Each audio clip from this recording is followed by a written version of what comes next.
Welcome to the Lariat Lounge. So this may be a new format that we may be trying to do. I'm not entirely sure yet.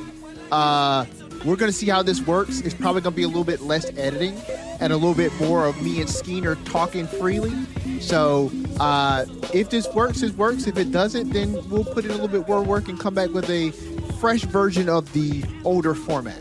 But it's going to be the same old smart takes, hard hits, and real talk that you've been used to, just a little bit more freeform. But before we get into all of that, Skeens, how you doing on this wonderful Friday, brother? Friday, better than Monday. True, very true, better than Monday.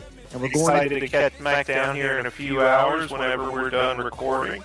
Indeed. We're coming off the heels of SummerSlam. So this is a bit of a new format. Hopefully if it works. And we're going to be talking SummerSlam because it seems like WWE is going through a bit of a reset right now. So, we'll see what they're doing. There's some interesting things that they've got lined up, but I'm excited because what happened on Monday was pretty interesting. So we'll get to that. Yeah, for sure. We'll get to that. Skeens, before we get started, brother, please let everyone know where they can catch all things Lariat Lounge in this new season of what we're doing. The home of the Lariat Lounge is YouTube. You can find the Lariat Lounge on YouTube. Search us up. You'll find us. That's where you'll find all the show episodes, all the content we put out. That's where we live stream for all the PLEs. Everything Lariat Lounge is there on YouTube. The show still goes up in a classic audio format on all your favorite platforms.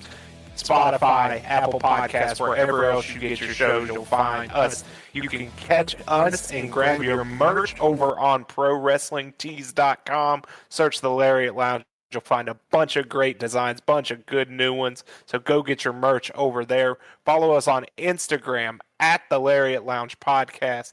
Make sure you give us a follow. That way you'll know whenever we go live for our live streams. You can comment, DM us over there. I'm always happy to answer everyone.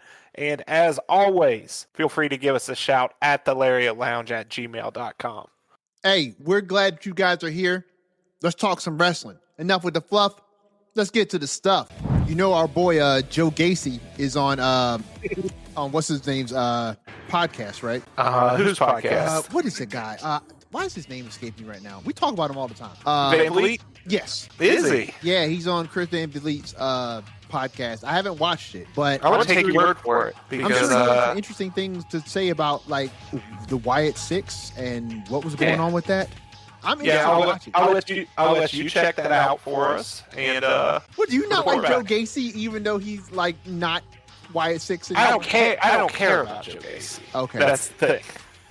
Understood. Listen, I can't say I'm particularly a Joe Gacy fan, but I am interested to see if his perception of the Wyatt Six, now that he's not, with the company anymore, if his perception of the Wyatt Six is similar to what a lot of us thought of it. Yeah, I guess that would be interesting to see what he feels like. I just sent you an invite. Got it. Yep, that's why I really wanted to, I may check it out because I do kind of want to see if his viewpoint on the Wyatt Six is any different than what we were. Yeah, I get. Yeah, that makes sense. It would be nice to say that, but like, as far as anything else, what he's done in the past, what he's going to do in the future, he'll do it without my eyes, which is fine. It's fine. I'm sure there are plenty of folks out there that love them some Joe Gacy. I'm not searching about wherever he's working, though. So before we get started, bro, your general thoughts on SummerSlam. I know we talked a little bit about it after the live stream, after the show ended on the live, but your general thoughts on where we're at after Survivor Series. I mean, not Survivor Series, SummerSlam. It does seem like we're headed in some new directions, for sure. Especially given what happened on Raw. We closed the book night 2 on Roman Reigns and Seth Rollins. If WWE is to be believed in their social media and marketing, the final chapter in the Roman Reigns Seth Rollins story, which ended with Roman Reigns putting his demons behind him and conquering his greatest nemesis. That leads us straight into Monday, where it looks like we're headed for the Tribal Chief at LA Knight Chapter 2. So clean break from Seth. Seth didn't even show up, did he? No, he did on not. Monday? No. So, yeah. So, I mean, that's the big one over on SmackDown. You've got Randy Orton making a big comeback for Cody. You've got number one contender Kevin Owens headed for a clash with CM Punk. So the top of the card on both shows really got a big shakeup. Yeah, agreed.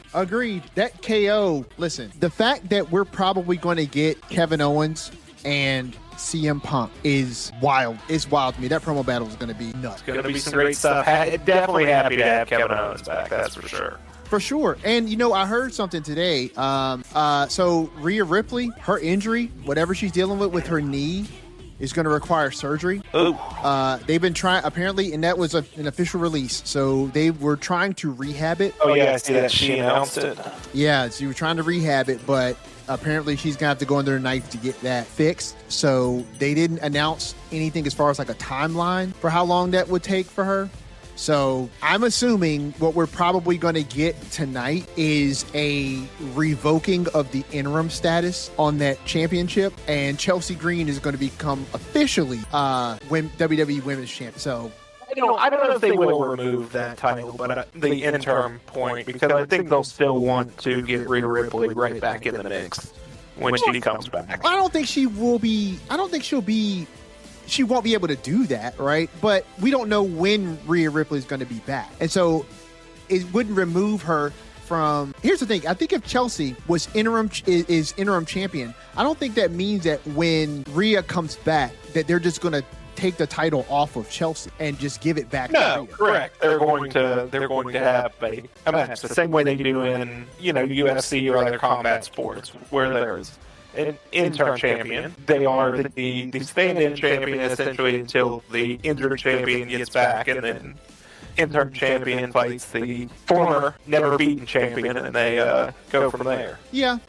I mean, I can see that. I think they're probably going to remove that interim because I think that whoever... I don't know how long they're going to keep that title on Chelsea. But if they decide that they're going to take it off of her, you know what I'm saying, relatively soon, they're probably going to want that title to be... She's probably going to want her to be the legitimate champion so that that title can be removed officially. And so, I don't know. My thought is that they're going to drop that interim, but I don't know. We'll see later on tonight.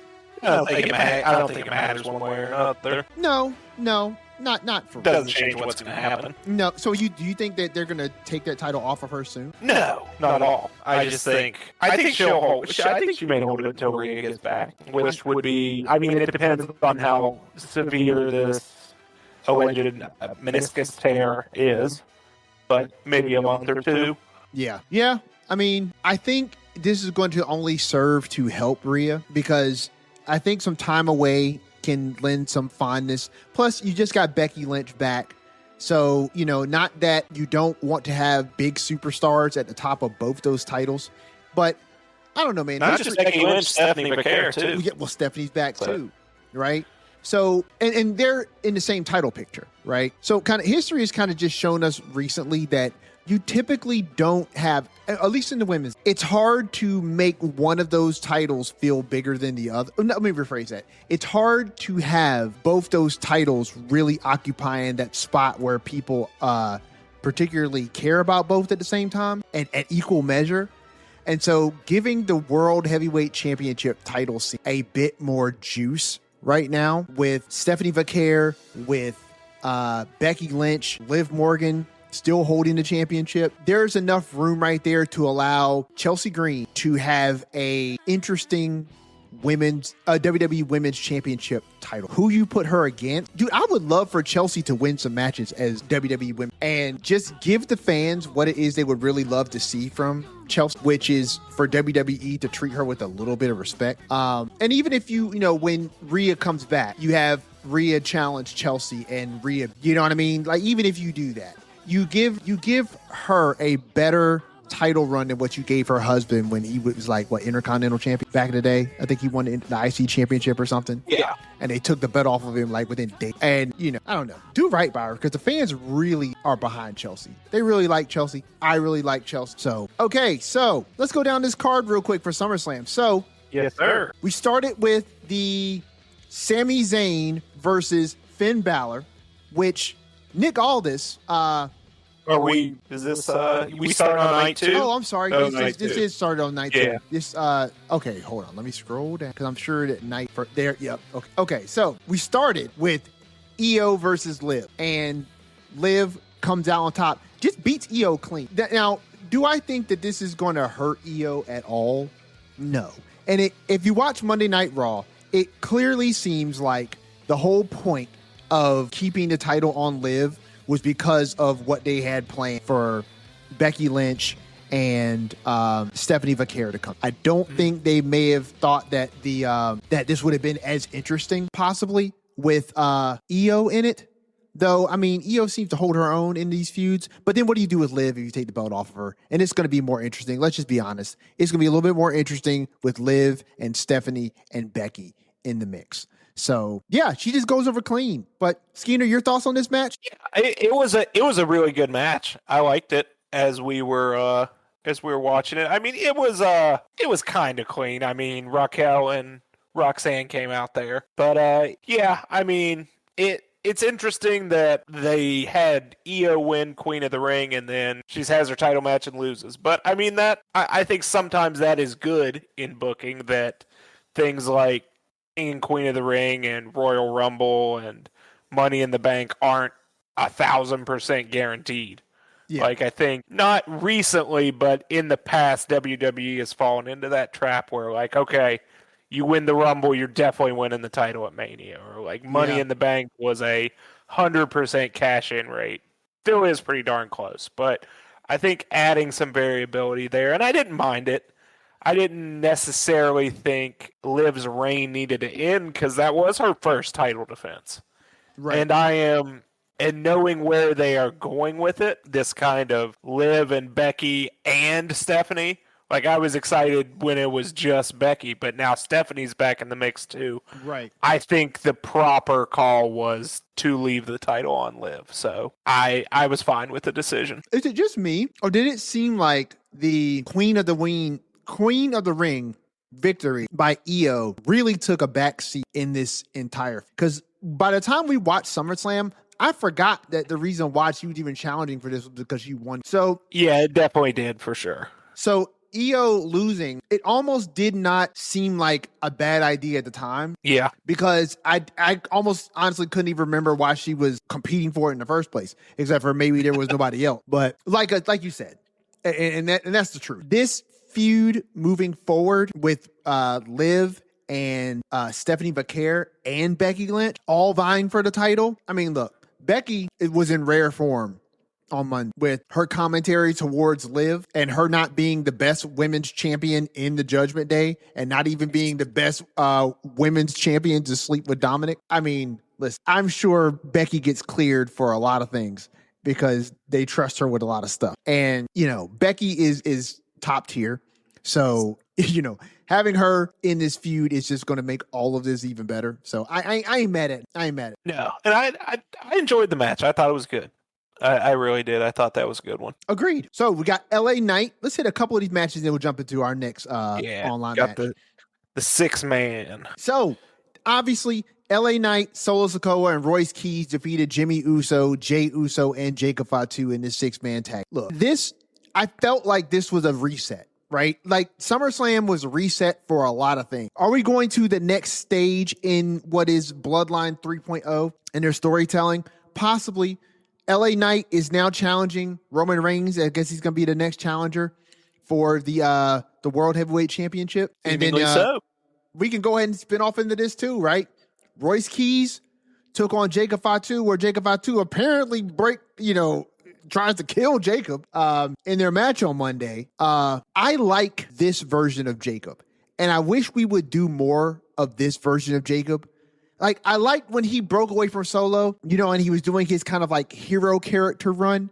I found that fun and I found that interesting. But this Jacob, where he is emotionally conflicted, but he's almost bound by like the responsibility and the duty of what came with losing that match against Roman. And it's almost like he is diving headfirst into the violent aspects of what it is that he's being called to do, because it's easier than confronting the fact that like he is subservient to Rome. You know what I'm saying? Yeah.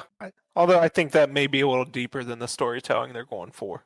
What do you? But I mean, where do you think they're at? he is what he is. I don't think there's any that he's doing it rather than confronting it. I think they're playing it as he's a man of his word, and he took a shot at the king, he missed, and he's doing exactly what he said, which was if I lost to you, I will acknowledge you. So you don't think that Jacob's conflicted at all about what it is that he's have to like his friends? He seems like it to me. It didn't seem like it closing Raw. No, not at all. I mean, he damn near murdered his friend at the end of Raw. Like, I think they seem to me to be playing him as the Stone Cold Killer. Like, he seems to be all in for his tribal chief for me, because he is out there. Like, his friends are bleeding from the mouth, spitting up blood. Yeah, I mean, he destroyed Royce on He did. At the end of Raw. And I like that we're going back into this where like Roman knows, like the same thing when it was, who was it? Eric Andre? Yeah. That Jacob destroyed. Yeah.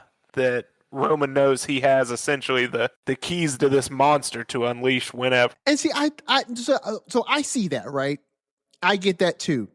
What I'm saying is Jacob is going to do what he is called to do, right? Whatever Roman tells him to do, he's going to do it. I don't think he wants to do. You know what I'm saying? Like, I don't think he wants to do it, but I agree with you. He's a man of his word, right? He's going to honor what he's being called to do.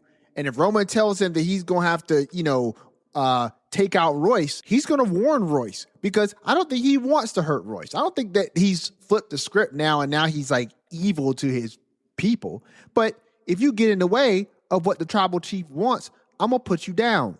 Because that's what the tribal chief wants. You know what I'm saying? I don't know if he's doing it because he enjoys it, or because he likes it, or because he's falling in line that somehow he is kind of changed his...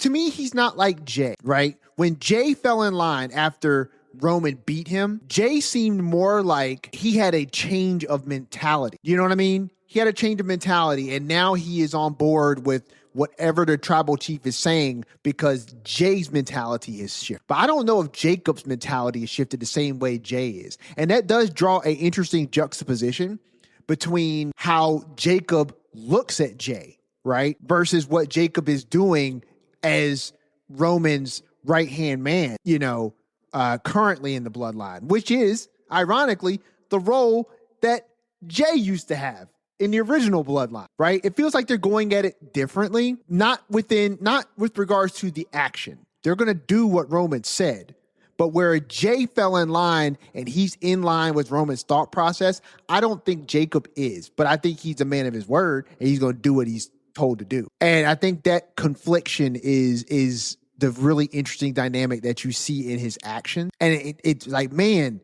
he is such a good storyteller, both how he delivers his lines, his nonverbals, right? And then he's got this aggressiveness and this intensity about him that, I don't know, man, like you can't teach that. You know what I mean? Like there are just some intangibles that you have that you can convey, aggression or suppression of said aggression, different types of emotions. People can do it. Some people can't. And Jacob really nails that really well. And the fact that he can do this consistently within this storyline, I think it helps. I think it genuinely helps, because I don't know if everybody is happy to see the bloodline. Like I'm interested to see where the storyline goes, but I would have been more interested to see what Roman does on his own. You know what I'm saying? And not necessarily Roman winning matches on his own, but the bloodline is back. Not mad at it, but it would have been interesting to see him doing something a little more so. You know what I mean? No pun intended for the missing Uso. I get that, but I think it has been different in that he has not had the interference in the matches. This is true. He has lived up to his word and done it on his own. Now, he still has them to take care of business when he wants him to. Right. But I mean, he can still, like we're talking about, sick Jacob on people before the match, but he has been doing it on his own, which is a different flavor. So I guess Roman is just Roman. right? Like Roman's not face, Roman's not heel, Roman's just Roman. Right. And I guess I was looking at this. I guess I missed this last 30 seconds of Raw. I did too. That I am just now reading about.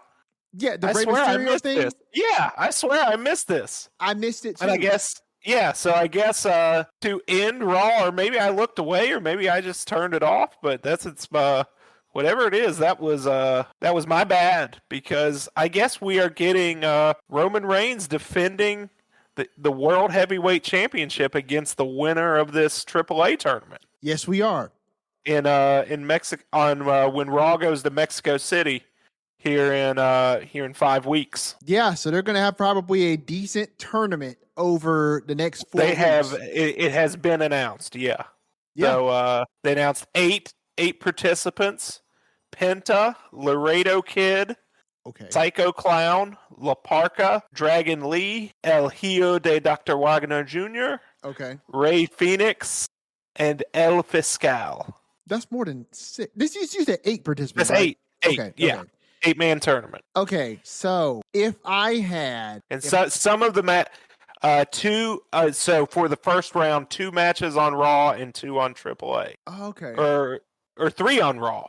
3 on Raw. Next Monday, we get Penta versus Laredo Kid on Raw. Okay, people we've already seen on Raw. Have we seen Laredo Kid on Raw? We have. He's been on Raw for something. I forgot that. In fact, he's been up there. He's been up there at least twice. He's been up there at least twice. I can't remember who he was wrestling, but I think he's been up there. But so if I had to guess, just based on who this roster is, where'd you find that? Was that on WWE.com? I just Googled Roman Reigns AAA. So if I had to guess, I don't want to say the website I found it on, because I don't want to promote that. Yeah, don't. I think I know what you're talking about. Don't get it. Honestly, dude, if I had to guess who I think is probably going to end up challenging Roman Reigns, because none of them are going to beat him. Let's be real, okay? Correct. But it's going to be a very interesting showing for Roman to defend the World Heavyweight Championship on a Raw, right, in Mexico City, where he's going to get a thunderous applause because he's Roman Reigns. I think who he's going to challenge, he'd be challenged by his... That is who I would think is the overwhelming favorite here. You know what I mean? Like, he just dropped the IC title, so you can lend some credibility to the idea that he could possibly win. I think it'll be a nice test for Roman, right? Because Penta goes at a different caliber than most of the people Roman wrestles. Also, I think it'll be a nice test run for WWE with regards to looking at Penta as a legitimate top star. You know what I'm saying? Like, and on the way there, we could maybe get, that would make the finals of the tournament possibly Penta and his brother Rey Fenix. Oh yeah, absolutely. Because they are on opposite sides of the bracket, which is a match we have not seen. We have not, at least on WWE Pro. Yeah. So I mean that's a really cool thing.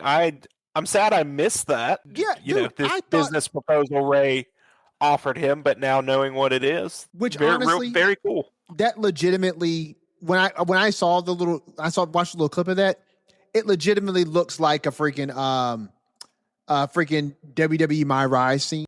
Yeah, you know what I mean? He's like, do you know that I'm the GM of AAA? I do now. What? Okay. All right, fair enough. Dive back into night one. We got Gunther and Nick Aldis. So Nick Aldis, if you guys were with us on the live stream, you know how impressed I was with Nick Aldis and that performance at Summer. Obviously, I'm not the only person to think this, because the whole arena was like, you still got it. And, indeed he does. I am happy to announce that if you go and find Nick Aldis in 2K26, he's got this exact same ring gear. He's not coming out to Oasis, but he's got this exact same ring gear. So I'm happy about it. But yo, dude, this was a great match. And it sets up night 2 even better when he starts to show the way he starts it with the Sami Zayn, Finn Balor. But dude, he was never going to beat Gunther. That was never the best. I'm really happy that he got to get this moment at SummerSlam, and what a great freaking showing. If you bring him back later on, I think the fans are going to pop for it better, more than they did at Summer. But your thoughts on this, man? Nick Aldis showing out in a way that I was not expecting him. Yeah, I mean, the result shouldn't surprise anyone that has watched wrestling for more than 2 weeks, I'd say. Nick Aldis was never going to win, but yeah, what a great moment for him to get. We definitely anticipated and got a little Mickey James appearance at ringside, but just a nice moment for Nick Aldis, and you could tell how much it meant to him to have his WWE debut on such a gigantic stage. Yep. And just a good moment, good match, a nice moment for seemingly a nice guy. Agreed. I mean, and you're right. And Nick looked very good for some guy who hasn't wrestled in like 3 years or so. So yeah. Oh, he looked great, dude. And listen, he looked like he belonged. Anytime they want to bring Nick back, they can tie him into some really interesting storylines that are obviously not at the top of the card, but people will just love to see him because he has such a great showing, and it was just the fan reception was just so welcoming to, to that match. And honestly, if I'm being real, they built this Gunther Nick Aldis match really well. Like, they built up to it really well. It was simple. The premise was simple, and everything doesn't need to be complicated. You know what I mean? Yeah. It was just a very simple premise, and the match worked. It was a nice spectacle for a big event like SummerSlam. Nick Aldis got to have his moment. Bring him back if he ever wants to do it again. If the fans want it, if the WWE wants it, I definitely would love to see it because the man can go. And, he gets a little bit more time in the ring to kind of polish himself a little bit more after that 3-year absence. Yeah, Nick Aldis could be something we could utilize in some decent storylines moving forward. Yeah, for sure. And you're right. They've been building this for a while. And it'll be interesting to see where Gunther goes from this, because we did have, night 2 opened. Gunther was added to the number 1 contenders match. Yeah, he was. That he did not win. But once again, he has some room to complain, because he can complain that, man, how would I know that Kevin Owens was going to come back? And yeah. I mean, listen, we can jump around on this card because we got it's a lot of wrestling, and we're not going to touch everything. Two-night event, yeah. And Raw too. Like, we're not going to touch everything. So, but that dude, that surprise, I was legitimately shocked. I know you were legitimately shocked. Yep. I did not anticipate that they were going to add anybody to that match anyway. But if they did, it was going to be Gunther, right? So when Gunther came out, okay, that made perfect sense, and I liked it for the storyline. You know what I mean? Because Sammy I was still selfishly hoping when he added someone that it was going to be Cody, and Cody was going to come out and win. Oh, listen. That'd have been classic. Because Cody wrestled night 1, right? Yeah. Okay, so he was going to win the title and then go on to also wrestle. No, he was going to lose the title and then win a number 1 contenders match for the title he just lost. Yeah, or you could have had him in and had him get RKO'd again. So wait, now, so hold on. So Cody was wrestling CM Punk for the WWE champion at the end of night 1. At the end of night 1, so he lost. Yeah. Well, so semi-main event of night 1. Okay, so you were going to have him lose to Punk, and then at night 2 be added to the Sami Zayn match, win it, and get the number 1 contendership back. Yeah. Listen, that would have been great for the Sami Zayn story arc. I genuinely feel like you would have had a decent number of people online, and they reject anything. Oh, for sure. For sure. They would have absolutely rejected that. That's why I like it, though. But yeah. But no, Gunther made sense, and then when he announced Gunther, I'm like, well, there you go. Gunther's winning this. Yeah. And we're running back Gunther and Punk. But then when he announced a 4th, I didn't know who it was going to be. Right. I definitely didn't think it was going to be Kevin Owens. Absolutely. But man, what a return. What a return. Got a huge, huge reaction. And like we said on the live stream, I mean, we're both thrilled to have Kevin Owens back. Glad he was able to, recover from a very serious neck injury and make it back, because he is one of the best. He's one of the best doing it. And to be able to see him and CM Punk go at it is going to be absolutely awesome. Oh, it's going to be epic. It's going to be epic. Now, I'll say this. When they added Gunther to this match, I thought, like you thought, that, okay, Gunther's going to win this, right? I never thought, however, that it was going to be running back Gunther. I thought it was going to be Gunther, Punk, and Sammy was going to get added to that. It seemed like a weird way to drop Sammy off, right? Though it would have been the perfect opportunity to do so. I think that you would have had a better reception if you're not just simply running back Gunther, Punk. So I thought Sammy was going to get added to that, right? But then when Nick announced another person, I thought it was likely going to be Cody as well. And I was like, oh, I really hope, right? I really hope that they don't. But when it was KO, my brain exploded. And like you, it was the very last person I considered. You know what I mean? I like the fact, at least to an extent, WWE has conditioned us out of expecting big returns. You know what I mean? Because there was a period of time where, major PLEs, particularly the big four, right? The idea was, oh, maybe we'll get somebody returning. Maybe someone will come back. Maybe they brought on somebody new. Maybe there will be a debut, right? And they've effectively conditioned us out of expecting. And so I was not expecting KO to come out. But then when he came out, it's like, dude, he's not taking an L. Like, he's not taking an L. There was no chance. No chance in hell that he was going to hold an L at SummerSlam on his return. And what a great job from how they played it with Sammy, who just sat there, Sammy, mouth open for 3 minutes, at least, from the time Kevin Owens' music hit until KO cleared the ring. Sammy was still standing there in the corner with his mouth draped open, and absolutely. What a great job by Sammy. I mean, look, way to sell two different emotions simultaneously, right? One, are you for real? This is so stacked against me. This is unfair in every way, shape, or form. And also, I can't believe that my best friend is back. And it pays sometimes to tell these long form stories that build over time, because you get that moment where that hug that they have in the ring right before they start beating the hell out of each other is completely earned. It's completely earned. Completely worth it. So next we'll jump into another segment of pro wrestling, and then we'll get back to our 2K26. So apparently Brie Bella is indeed hurt. You called it the night it happened. Yeah, the way when she did not participate in the beatdown of Paige, that was a red flag for sure. Yeah. And see, in retrospect, I'm with you, right?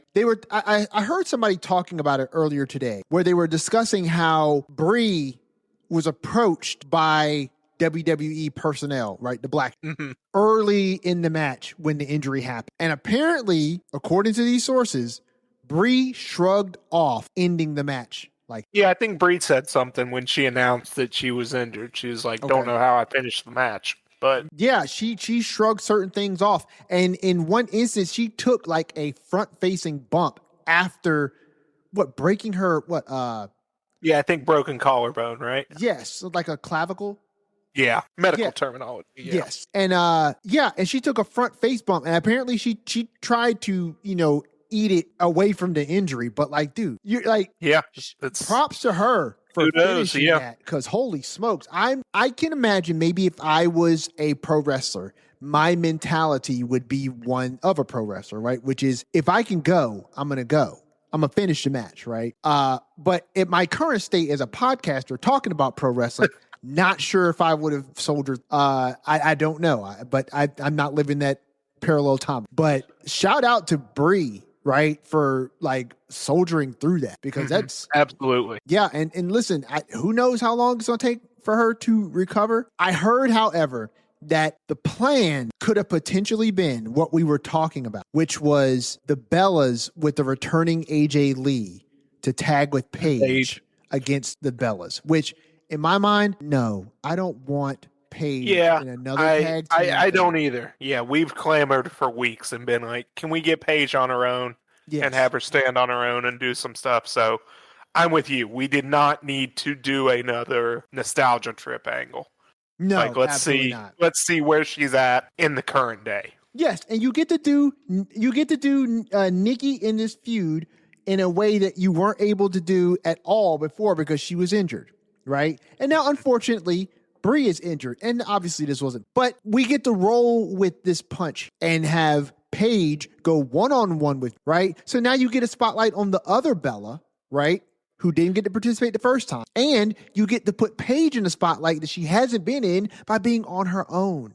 And you get to continue to tell the story that you were telling in a way that, though we weren't planning for it, I think maybe works out a little bit better. Because, in fact, I know it works out better. Because if we had gotten Paige in another tag team, I think that would have made me not like seeing AJ Lee return, right? And it's not fair to AJ, because she didn't set that up. That's WWE booking. But holy smokes, maybe maybe serendipity, maybe it was God, maybe we just dodged a bullet here. You know what I'm saying? In something that may not have landed as well. And now we get to see what Paige does.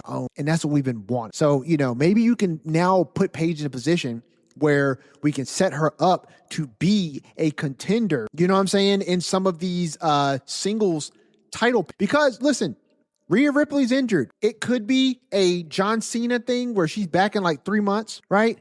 But from what I heard, it was a torn meniscus. So, she's got to go under the knife. Who knows how long it's going to take them. Who, Rhea?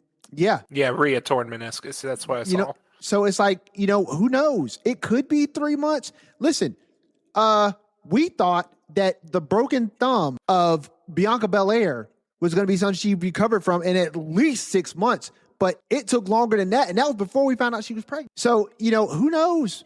Listen, the best thing that can happen for Rhea is that she gets healthy. You know what I'm saying? It seems like I was just Googling to see, I guess their child has been born.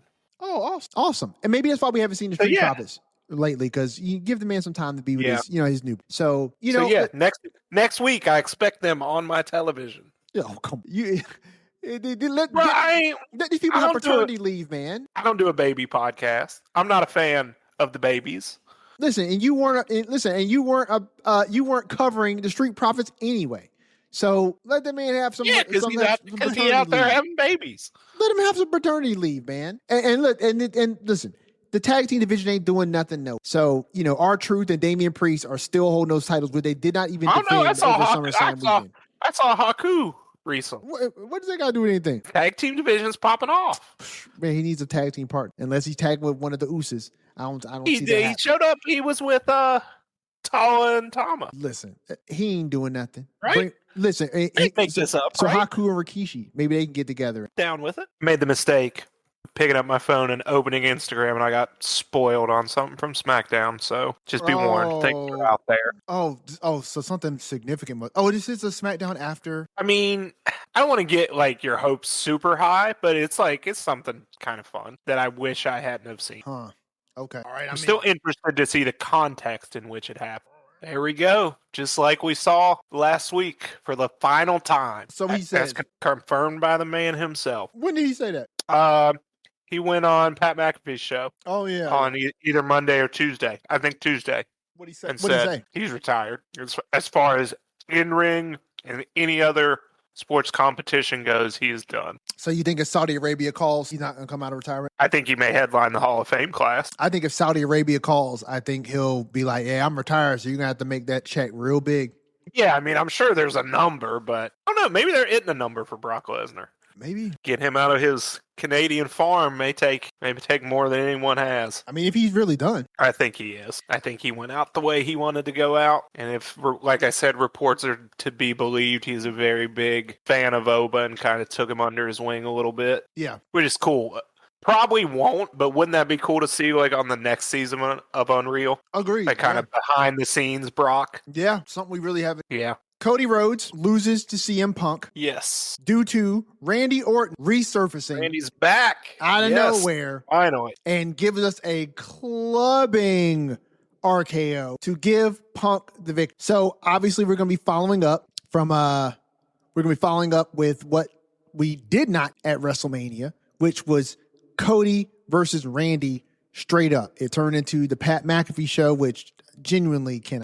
But this is a good match. I did not expect Cody to win. How he was going to lose it is what I did not. And I did not expect Randy to be returned. I hope this is not what you got spoiled for you with anything dealing with this match. Yeah, it was absolutely. Okay. So you couldn't even guess what I got spoiled on SmackDown. So that makes me think that it's somebody who was not on the summer. Am I right or am I right? I mean, you're right. Okay, that's what. Okay, I don't even. Okay, I ain't gonna ask it has nothing to do with anyone that was on SummerSlam. Good. I'm not gonna ask any more questions. I do hope we get some follow up with Randy and Cody on tonight's episode of SmackDown, which we'll be watching at some point, depending on how deep we go into the WWE 2026 rabbit hole after we finish recording. Let's see. We already covered Brock and Oba for the most part. Oba beats Brock in Hell in a Cell. Brock passed the torch. I mean, even then, like, there's not really much to cover. It was what it was. The match was good. It was a heck of a big fight feel. For sure. And yeah, Brock passes the torch at the end. He absolutely does. I mean, he comes back into the ring and straight up gives Oba his flowers in front of everyone. Oba tried. Yeah, Oba probably tried to leave the ring to Brock, and wasn't going to happen. No, Brock definitely wanted to give the man his flowers. And like you stated, and we all have kind of heard, when Brock likes you, you know what I mean? He's gonna put it in. He's gonna put the work in and give you, you know what I'm saying, something that's worth watching. Absolutely. So you already talked about Chelsea Green. Definitely. You were saying, and I saw it in slow-mo, you said as it happened that, Brock was probably supposed to take that fall from grace on the exposed wood. Yeah. And someone slowed it down and you could see him Brock looking over, his eyes looking over at it. Yeah. It looked like, damn, we missed. Yeah, and listen, it happens. It obviously, it really didn't take anything away from the moment. Although it would have just made more sense. You know what I'm saying? That he took that fall from grace on the wood that he exposed. Even without it, what a callback. Oh, for sure. To Brock and Undertaker's incredible Hell in a Cell match from now, whenever that was, a long time ago. But yeah, my word. I mean, look, if nothing else, great spot for him to expose that, do the tombstone. Yeah. God, rest in peace, Brock's knees. Dropping the knees right on the wood is crazy. I mean, you're talking about his body weight and Oba's body weight, bare knees on that wood. Listen, he had to retire. Y'all about to say that's probably why he retired. He's my knees are through. My knees are through. I was going to give that last bump, and that was it. But yeah, no, passing of the torch. And he followed up on Raw with Oba in traditional Nigerian garb, giving Brock his flowers. You get the video package with Roman giving Brock the go-ahead to go on his farm and disappear into the woods. And they played the I Stand Alone package again, which we saw after WrestleMania. Yeah. And which is still an awesome. Oh, it is absolutely a great. Happy to see it again. Great video, and and apparently, according to what he said on Pat McAfee's podcast, I guess Brock is done, according to his words. Now, listen, like we stated before, depends on how big them Saudi Arabia checks get. You might get a one-off. I think it's going to be Brock Lesnar headlining the Hall of Fame class in Saudi Arabia. Oh, well, that's true. Oh God, it's going to be in Saudi. You know what? I'm going to reserve opinion, but first ballot Hall of Fame. Let's see. Baron Corbin defeats Trick Williams for the United States Championship. I have to imagine this is being done to free up Trick Williams for others, because for the life of me, as much as I like Corbin, I don't see Corbin as somebody that the company is like, you should be. And so I think Corbin is going to be a nice, big, brutish heel for whoever's next in line for that U.S. Championship. Who that is, no clue. But Corbin came back, set his sights squarely on Trick, and then walked right in and took the title from him. He did. After Yachty took I think it through the table. Yeah, he didn't quite make it all the way through the table. I thought that was a good match. It's what I expected. I didn't expect him to bring Baron Corbin back to lose. And like you said, Trick can make his way onto other things. He does not need the title, that U.S. title, to be interesting. And like Corbin said, he will be. We'll see on SmackDown if he restores the look of the title. I'm sure it's getting that fur is getting shaved down. But I like Baron Corbin. I thought it was a good match. We talked before. Trick wasn't going to be the second person ever to kick out of End of Days. So, yeah, I was fine with it.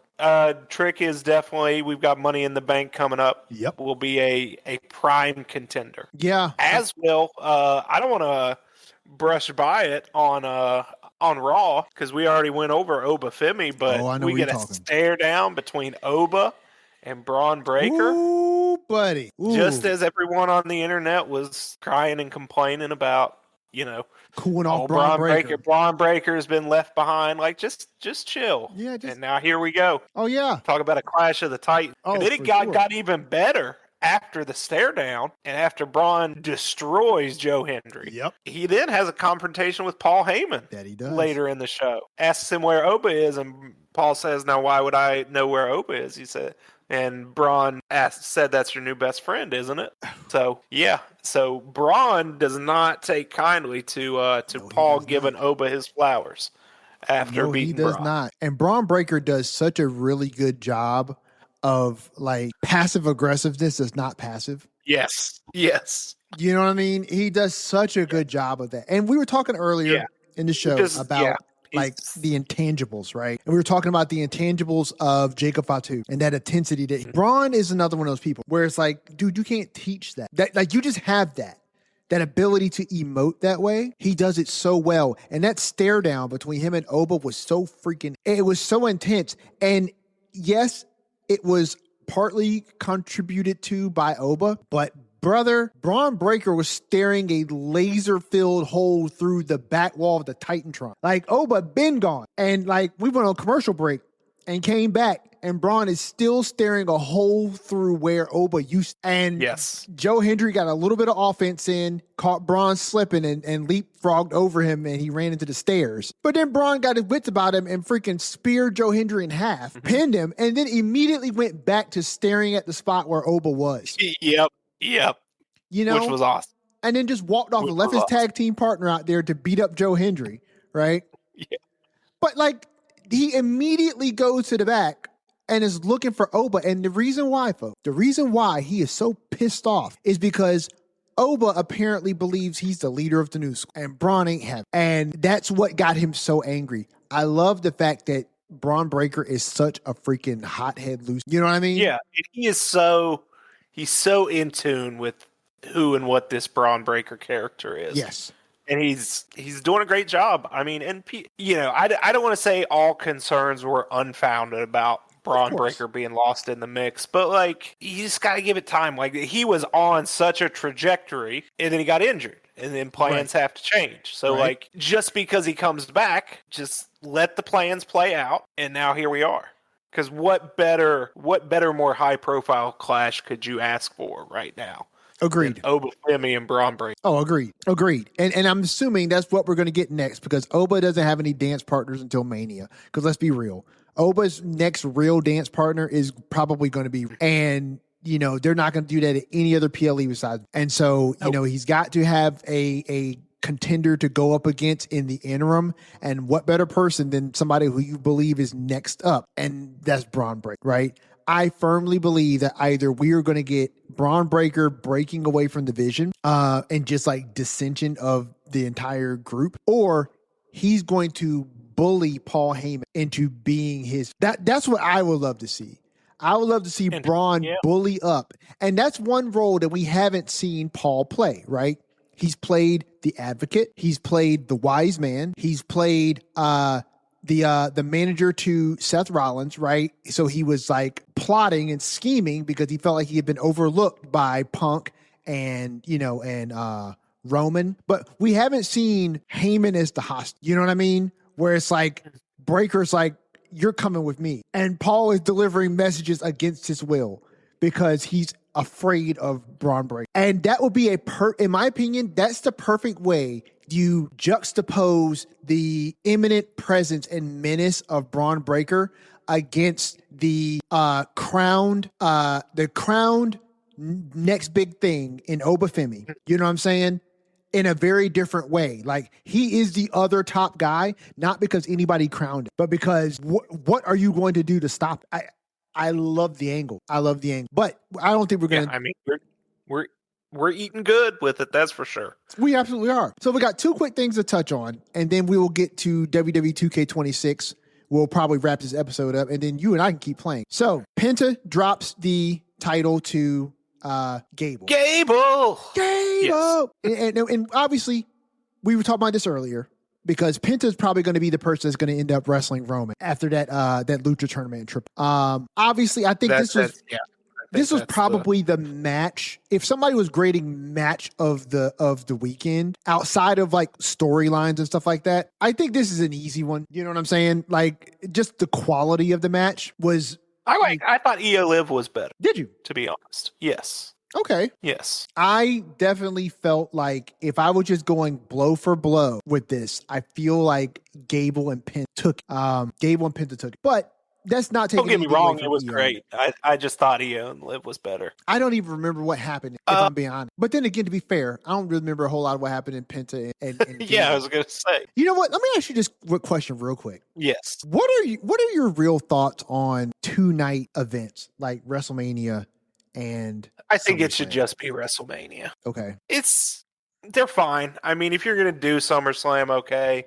But now they're talking about doing the Rumble, allegedly, per the dirt sheets, as 2 nights, and that's just too much. Yeah. I think it works for WrestleMania and keep it special because you do want to make that long, big, get everyone on the card. Other than that, I think it's too much. And they'll do it, and then they'll overdo it, and then they'll go back. Same way they did with both shows being 3 hours long. Yeah.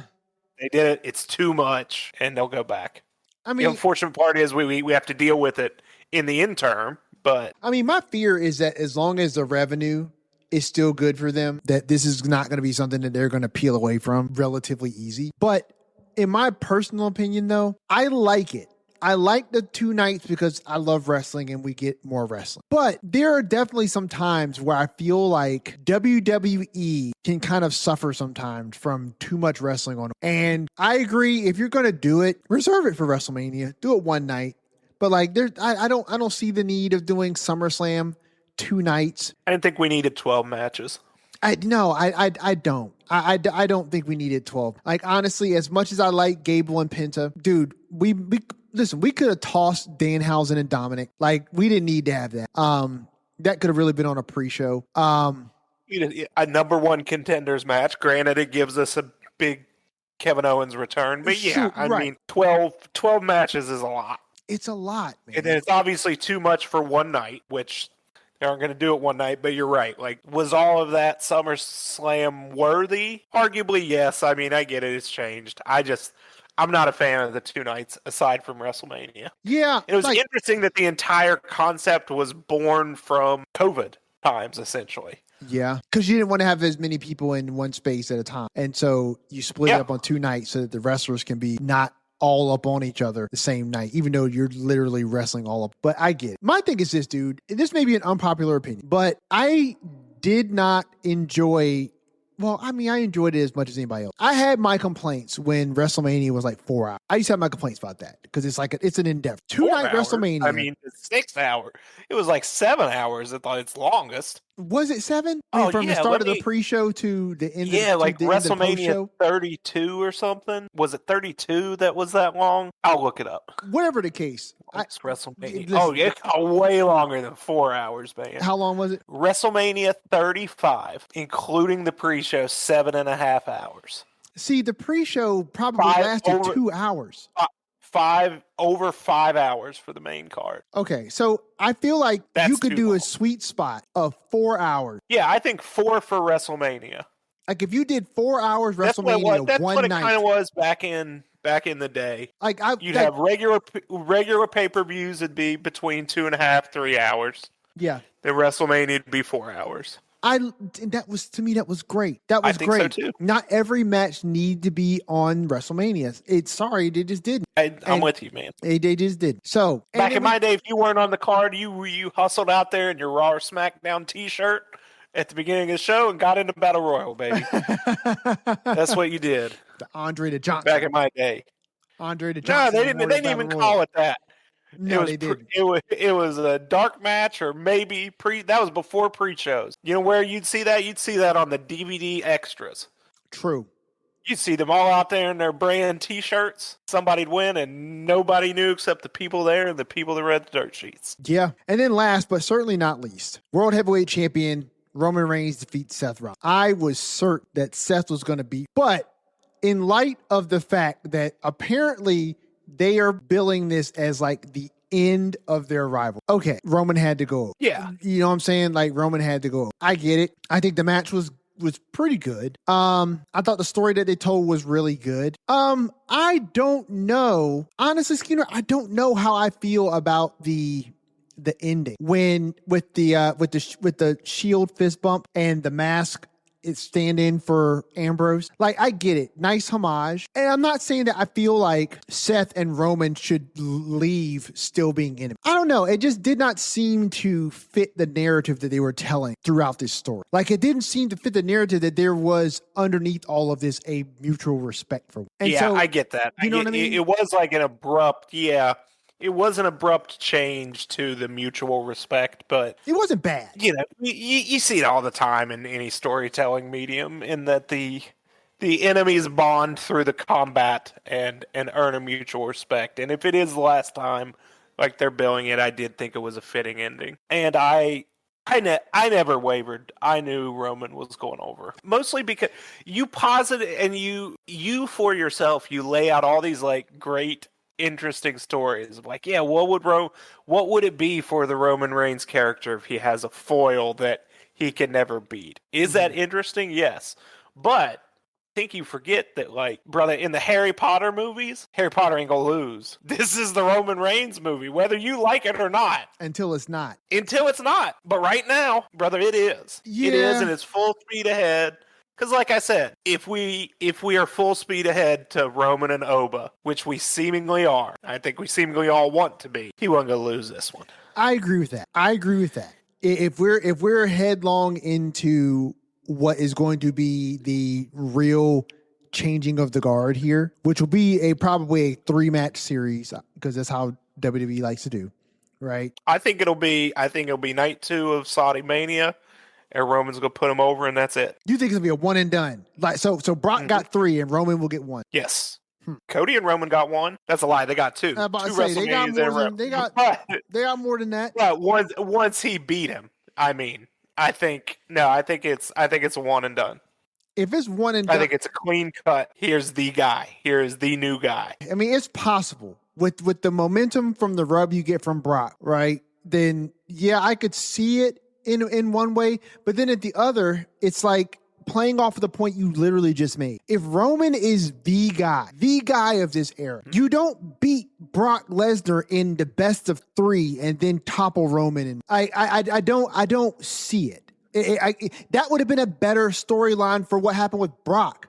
They should have done it at WrestleMania with Oba, but they didn't, right? They felt the need to do the WWE thing and do the best of 3. And we all at the time were just like, doesn't make a lot of sense, right? Like that was the perfect way to do it, was at WrestleMania. But they didn't do that when you had the perfect opportunity with Brock, and he's number 2 to Roman's 1. So I can't see how WWE does all of that with Brock and then takes Oba versus Roman at WrestleMania and just ends it. When they didn't do it this year with Brock Lesnar.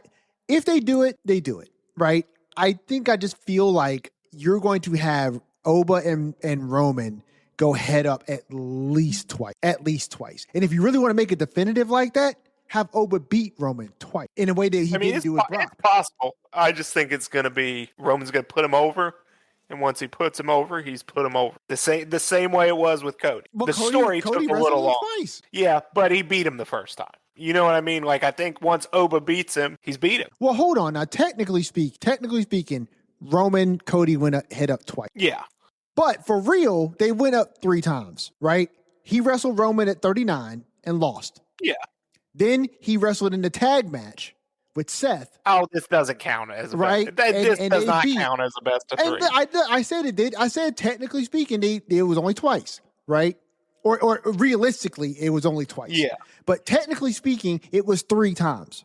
Now, I'm not saying that means that Oba and Roman should go 3 times. But what I am saying is Cody went over twice. And he had to wrestle Roman twice. I don't know if you do that with Oba. The story is different, obviously. Very much so. Very much so. But I feel like, I don't know. I think I've already said it. Like, if you... I think the same way we were hesitant about it with Brock, I don't think Oba's ascent is served by being delayed. And but that's in what the they did same with way that Cody... I know, and in the same way we were worried about it, and people still don't like it, and maybe it's still not the perfect thing to do or have done with the Brock series. Yeah, I don't think they do that again, and they wouldn't do it again because they don't think the fans would like it. Because WWE does things that the fans don't like all the time. I don't think it is the right move when we're talking about yes, he was crowned as the next big thing at WrestleMania, but now it's different being crowned the thing. Not the next one, the guy. If you beat Roman Reigns to win the title, you are the guy. So is Roman then now the number 2? Like, is that the role he plays on the show now? Not now. No, I'm talking about when Oba beats him one and done at Saudi Mania. I think it's a real changing of the guard. I think Roman's role changes after that. Yes, absolutely. Well, listen. All we got is time and opportunity to see what's going to happen. Yeah. But I mean, it's interesting either way. And Roman's got to beat Penta first. Maybe Penta and Oba. Yeah. Maybe Laredo Kid and Oba. Maybe La Parka. El Hijo de Dr. Wagner Jr. Listen, and Obafemi. Now I will say this: I thought about El Hijo de Dr. Wagner Jr. versus Roman. That would be a very interesting because DWJ is not a little boy. That's not a little dude. Yep. And, despite the fact that he moves the way he moves, that's not a little dude. And I thought that would be a really interesting match to visually look at. But I mean, dude, it's gonna be Penta. He's arguably the most popular luchador. 6'2", 230 for El Hijo de Dr. Wagner Jr. I mean, he is big compared to the rest of those luchas. Yeah, that's the thing. He's big compared to the rest of those luchas. So, but listen, we'll see. It's going to be Pence, but it's just going to be great to see all those matches. And then to see Roman in Mexico. Dude, somebody was saying, yeah, that's cool. Somebody was saying, oh, Roman is not going to get the pop in Mexico. Yes. Like he's going to go down there to Mexico. I want you to say you were worried that Roman wasn't going to be here all summer. Roman's going to Mexico, brother. In what? Roman's going to AAA in 6 weeks. Yeah, Roman's not going to wrestle a match for 6 weeks. Yeah, but he's going to be at work. He doesn't need to wrestle. No, listen. Roman is not going to wrestle for 6 weeks. He's not going to be on the show but 3 weeks. Half that time he's going to be off the show. Yeah, that's true. That's true because he has 2 dates. Yeah, that's less than that. He's going to be in there less than the 6 weeks. Be 2 of the 6 weeks. He's going to be on the show. And listen, it's Roman. It's his schedule. So it is what it is. He may show up in AAA. I think he does. I think he shows up in AAA one time prior to the match. Nah. Yes, I think he will. You save that pop that he gets for the title match that's going to happen on Raw. That's possibly true. Like that pop is going to be ginormous. I don't think you taint first that. Time in Mexico for him. Yeah, you're probably right. I think you saved that because they're gonna erupt. And for the people online who are like, oh no, he's not gonna get the pop, dude. It's freaking look. I give everybody grief. Yeah, anyone that thinks he's not getting a pop anywhere, like you're wild, brother. They were acknowledging him in Iowa, where Seth is from. Yeah, because they said, I don't give a fuck. Yeah, because it's wrestling. It's not real. Yeah. So like, yes, they're gonna cheer. The idea behind what they were saying was, it's in Mexico, and that Roman Reigns is not going to be as big of a star. That's different than like, Roman Reigns went to Iowa. That sounds like some Dave Meltzer stuff. Sounds like it, doesn't it? And yeah. That's different than the idea that he's going to go to Iowa because Iowa is the home state of Seth and he just beat Seth that the fans are going to like. That's some kayfabe bullshit that some people online, right? But the idea that like he's not a big global star so that he will go to Mexico, dude. We've gone overseas with Roman and he pops crowds everywhere he goes. You think he's not going to go south of the border? They're going to be like, "Who is Roman Reigns?" Yeah, that's crazy. Out of here. Yeah, that idea is crazy. So like, come on. That arena is going to blow the roof. You know what I mean? And so you save that for the Raw where he shows up. Everybody knows they're going to pack out whatever that arena is that they're going to be at. The one they do triple in Mexico City, I'm pretty sure. And they're going to pack that place out. Roman's going to come out there for the main event, right? Probably going to be wrestling Penta. You know what I mean? And they're going to freaking tear the house down. And, yes, it is Arena Mexico. Okay, yeah. They're going to tear the house down. It's going to be a done deal. Cash a check. But, hey, look, that pretty much covers SummerSlam. That pretty much covers Raw. Skeen or not, at some point. I do want to say, I was wrong. About no Enzo Amore yet. No, I'm glad you brought that up. Because he did get Cass, and I will say this: Cass may suck. He may fade away again, but Did that man look like $1 million on Monday? Yes, he did. He did, and his legs were moving like they were $50. That's all I kept looking at was how stiff his I didn't see that at all. Oh, that's all I saw. I thought he looked good. He did look good. He physically is in the best shape of his life. Like, no doubt. I thought he looked good. I thought the promo after was good, was intense. It was. And you're never going to see that man run. You are never going to see him run because his legs look like they are held together by steel. And I know he had an injury that almost put him on the shelf. And so, he probably had some work done, which, look, you typically have those type of injuries when you have men that are that big. You know what I'm saying? Like, it's just a part of life. But people aren't meant to be that big. Yeah, right. So it just the human body did not. No, we weren't designed to really handle gravity in that way. Big. Yep. So and I get it, and no shade, not throwing shade, but it's just like that. That's what happens, and so it was hard for me to not notice that. I noticed he looks like he's in the best shape of his life. I always thought that Cass was a pretty decent, and I would expect that in the time he spent on the Indies, right? Here to stack bodies, brother. Yeah, nothing personal. What he said. Nothing personal. You were just in the way. And I still do think Enzo needs to get on the TV sooner rather than later because people did not have time to take it in and chant. I worry the first match Cass has is going to be filled with "We Want Enzo" chants. Yeah. And not just for me on my couch at home. And listen, it's not a done deal. It's not a done deal that WWE is bringing back in. It's not a done deal. And so WWE, listen, I get it. You're giving this guy another shot. Cool. Do you think he's going to work for your roster? If you think so, all right, cool. You are going to be playing the CM Punk game. You know what I'm saying? This entire time. And I hope you have a plan to weather that storm because you're right. I think that the opportunity was not able to be had there because it was kind of like in and out. But if you don't think that the "how you doing" chants, you know what I'm saying, are going to take over everything, you're mental. And it's like, I hope you got something planned to weather that because it's going to happen because people are going to want Enzo back and it's not a done deal. But that about wraps it up. I'm glad you mentioned that because I was going to say that earlier. You know, Enzo. But Skeener, let everybody know where they can tune in and catch us next week, where they can catch us on YouTube, where they can catch us doing some live streaming of 2K26 and all things Lariat Lounge, brother. You always know you can catch the Lariat Lounge at our home, where the lounge resides, on YouTube. Go to YouTube, search up the Lariat Lounge. That's where you'll find all our content, all the shows, all the 2K26 content, all the live streams, all that stuff. You'll find that on YouTube. The show still goes up in the traditional audio podcast format on all your favorite platforms, Apple Podcasts, Spotify, wherever else you get your shows. That's where you'll find us. We're over on Pro Wrestling Tees. We've got merch. 10 great designs up there. Go to ProWrestlingTees.com. Search up the Lariat Lounge. Get yourself some merch to support the show. Give us a follow on Instagram at the Lariat Lounge Podcast. Send us a DM. I will personally answer you. We haven't outsourced that yet. No assistance, no nothing. I'm personally answering all those DMs. So please send us a DM, give us a follow so you know when the streams happen. And as always, feel free to send us an email at thelariatlounge@gmail.com.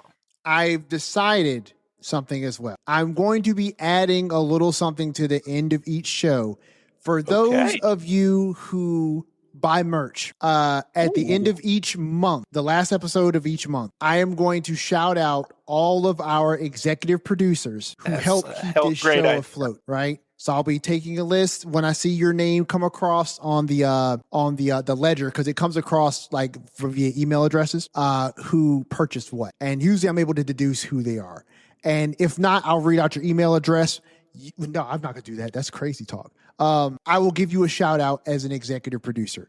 So if you purchase some merch, reach out to the email. That's what we'll do. If you want to purchase some merch and you want to be acknowledged as an executive producer, reach out to us at thelariatlounge@gmail.com. Skeener will take note of that. And at the end of each month, I will read out our executive producers of the show, because all the proceeds from all the merch literally goes right into the account that funds everything that it takes to produce a layer. So you guys literally keep the lights on over here. So we really do appreciate all of your support, everything you do for this podcast, even if you're just listening. Every unique download is a unique download for a podcast that we really enjoy doing. So we appreciate you guys, seriously.